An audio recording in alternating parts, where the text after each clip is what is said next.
Welcome to the Digital School of Education, where learning meets technology. Don't forget to like, subscribe, and comment to join. School of education के इस प्रस्तुति में आपका स्वागत है।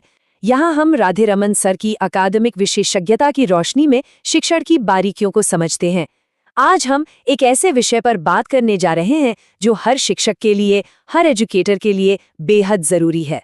तो चलिए एक बहुत ही बुनियादी सवाल से शुरू करते हैं। एक ऐसा सवाल जो क्लासरूम में फीडबैक को लेकर हमारी जो आम सोच है उसको सीधी चुनौती देता है। सवाल ये है कि क्या फीडबैक का मतलब सिर्फ गलतियां निकालना या गलतियां बताना ही है? आज की हमारी चर्चा का रोड मैप कुछ ऐसा रहेगा। हम जानेंगे कि फीडबैक असल में है क्या, प्रभावी और अप्रभावी फीडबैक में क्या फ़र्क है, एक बेहतरीन फीडबैक की पहचान क्या होती है, इसे देने के कौन-कौन से तरीके हैं और आखिर में जब और ज़्यादा मदद की ज़रूरत पड़े तो क्या करना चाहिए। तो चलिए सबसे पहले इसी में गहराई से उतरते हैं। अगर हम एकेडमिक दृष्टिकोण से देखें तो ये समझना ज़रूरी है कि फीडबैक आखिर है क्या। देखिए, इसका मूल विचार ये है कि फीडबैक का मकसद गलतियां ढूंढना बिल्कुल नहीं है, बल्कि ये एक बहुत ही सहायक और रचनात्मक बातचीत है।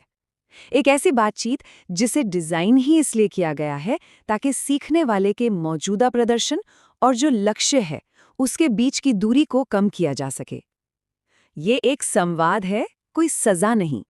और यहीं पर यह समझना बहुत दिलचस्प हो जाता है कि फीडबैक सिर्फ सुधार से कहीं ज़्यादा है। ये तो सीखने की पूरी प्रक्रिया की नींव रखता है। ये दिशा दिखाता है, आत्मविश्वास बढ़ाता है, मेहनत करने के लिए प्रेरित करता है और गलतफहमियों को दूर करता है। इससे ही आत्मविश्वासी और मोटिवेटेड लर्नर्स तैयार होते हैं। तो सवाल उठता है कि ये जो प्रभावी फीडबैक है, ये असल में दिखता कैसा है? चलिए अब उस बड़े अंतर को समझते हैं जो एक हतोत्साहित करने वाले और एक प्रेरित करने वाले फीडबैक के बीच होता है। ये स्लाइड इस फर्क को बहुत ही अच्छे तरीके से दिखाती है। एक तरफ है ये गलत है, तुमने ध्यान नहीं दिया। ये एक बंद गली की तरह है, स्टूडेंट को लगता है कि बस अब आगे कुछ नहीं हो सकता।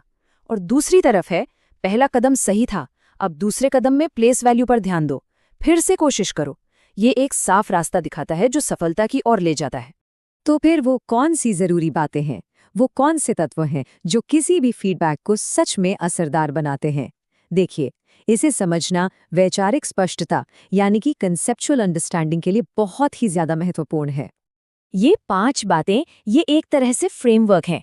फीडबैक हमेशा समय पर होना चाहिए, ये पॉजिटिव होना चाहिए यानी पहले तारीफ फिर सुझाव, ये स्पेसिफिक होना चाहिए, क्या अच्छा था, कहाँ सुधार करना है और कैसे करना है, ये सब साफ साफ बताना जरूरी है।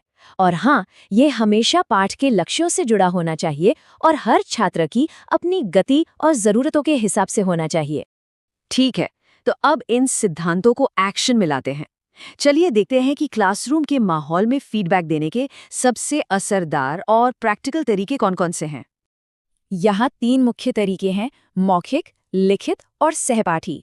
मौखिक यानी ऑरल फीडबैक से तुरंत प्रोत्साहन मिलता है, जैसे राज बहुत अच्छा कर रहे हो। लिखित फीडबैक असाइनमेंट पर होता है, जिसमें हम विस्तार से गाइड कर सकते हैं। और सहपाठी फीडबैक यानी पीयर फीडबैक, इससे बच्चों में एक दूसरे से सीखने की आदत बनती है। हर तरीके का अपना एक खास महत्व है। लेकिन सोचिए, अगर सीखने में कोई बड़ा गैप है और उसे भरने के लिए सिर्फ फीडबैक काफ़ी नहीं हो रहा है, तब क्या? यहीं पर उपचारात्मक शिक्षण यानी कि रिमीडियल टीचिंग की भूमिका आती है, जो मदद का एक ज्यादा गहरा और स्ट्रक्चर्ड लेवल है। यहाँ जो मूल विश्वास है, जैसा कि राधे रमन सर अक्सर इस बात पर जोर देते हैं, वो ये है कि हर बच्चा सीख सकता है। हो सकता है उनकी रफ्तार और ज़रूरतें अलग हों। इसीलिए उपचारात्मक शिक्षण कोई सज़ा नहीं, बल्कि एक खास तरह का मार्गदर्शन और समर्थन देने का तरीका है। राहुल का ये उदाहरण इस बात को बहुत अच्छे से दिखाता है। बच्चा क और म तो पहचानता था, लेकिन कम नहीं पढ़ पाता था।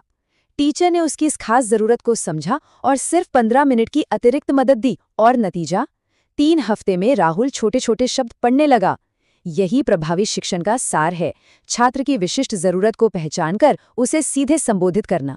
तो हम इस विश्लेषण को इसी एक विचार के साथ समाप्त करते हैं। जरा सोचिए, फीडबैक देने के तरीके में किया गया एक छोटा सा सकारात्मक बदलाव किसी छात्र के सीखने के पूरे सफर को, उसकी पूरी लर्निंग जर्नी को किस तरह एक बिल्कुल नया आकार दे सकता है। हम सभी को प्रोत्साहित करते हैं कि इन अवधारणाओं को और गहराई से जानें और अपनी शिक्षण पद्धतियों में इन्हें लागू करने की कोशिश करें। डिजिटल स्कूल ऑफ एजुकेशन के साथ सीखते रहें। इस चर्चा में शामिल होने के लिए आपका बहुत बहुत धन्यवाद।